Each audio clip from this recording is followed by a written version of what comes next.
দর্শক, কক্সবাজারে পাহাড় ধসের সর্বশেষ খবর জানাতে আমাদের সাথে যুক্ত হচ্ছেন প্রতিনিধি মীর কাশেম আজাদ। আজাদ, উদ্ধার কাজে সর্বশেষ কি খবর আছে আপনার কাছে আমাদের জানাবেন। আপনি জানেন যে কক্সবাজারে গতকাল থেকে বিরতিহীন বৃষ্টি হচ্ছে এবং এই বৃষ্টি এখনো পর্যন্ত অব্যাহত রয়েছে। আবহাওয়া অফিসের তথ্যমতে কক্সবাজারে গত 24 ঘন্টায় মোট বৃষ্টির পরিমাণ হচ্ছে 453 মিলিমিটার এবং আজকে সকাল 9টা থেকে দুপুর 12টা পর্যন্ত মোট বৃষ্টির পরিমাণ হচ্ছে 54 মিলিমিটার এবং এটি চলমান মৌসুমে সর্বোচ্চ বৃষ্টিপাতের রেকর্ড বলে আমাদেরকে জানিয়েছেন।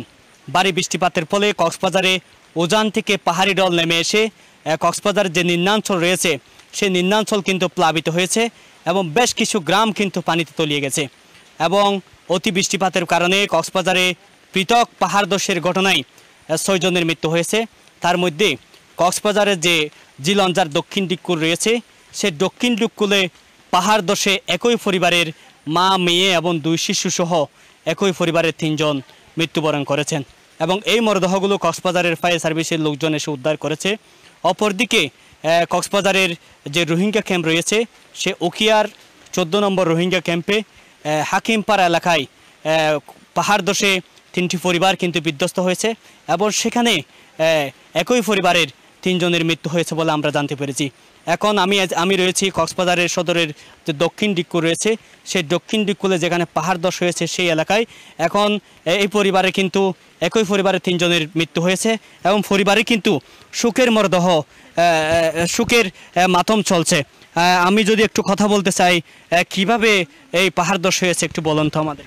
ও মা ফারন মেডি ফরকে দে রে বা ও বাপ ফারন মেডি মা এদিন করে মেডি ফরকে তা জোরকে সাগরে দিয়ে আর বাবা হদমা দুয়া বাতাই মা হেন্দ কোথায় রে দিনটি হাম করে গাছ যাই রে দুয়া বাতা গই বাতার বাবা তো মেডি আইব দেখে আর জানি নে আর তখন কিছু না জানি বাপ ও বাপ ফরিয়ের মেডি হে বাগি গেয়ে বা এ রাতি বুতে মেডি তলে গইল রে ও বারে ও বাজার আইলে ডাক দিয়ে রে ও বারে। যেমনটা বলছিলাম, এখানে কিন্তু সুখের মাতম চলছে এবং এই 3 জনের মৃত্যুতে পরিবারের সবাই সুখ বিরাজ করছে এবং পাহাড়ের যে বিশাল অংশ কিন্তু পরে এই নির্মম দুর্ঘটনা হয়েছে বলে আমরা জানতে পেরেছি। কক্সবাজার জেলা প্রশাসন থেকে যারা পাহাড়ে ঝুঁকিপূর্ণ বসবাস করছে তাদেরকে সরিয়ে দিতে কাজ করছে এবং এভাবে যদি বৃষ্টিপাত হয় আরও পাহাড় ধসের আশঙ্কা রয়েছে এবং বন্যা হওয়ার সম্ভাবনা রয়েছে। এই ছিল কক্সবাজার থেকে পাহাড় ধস এবং বৃষ্টির সর্বশেষ পরিস্থিতি। আজাদ, আমাদের সাথে যুক্ত থাকার জন্য আপনাকে ধন্যবাদ।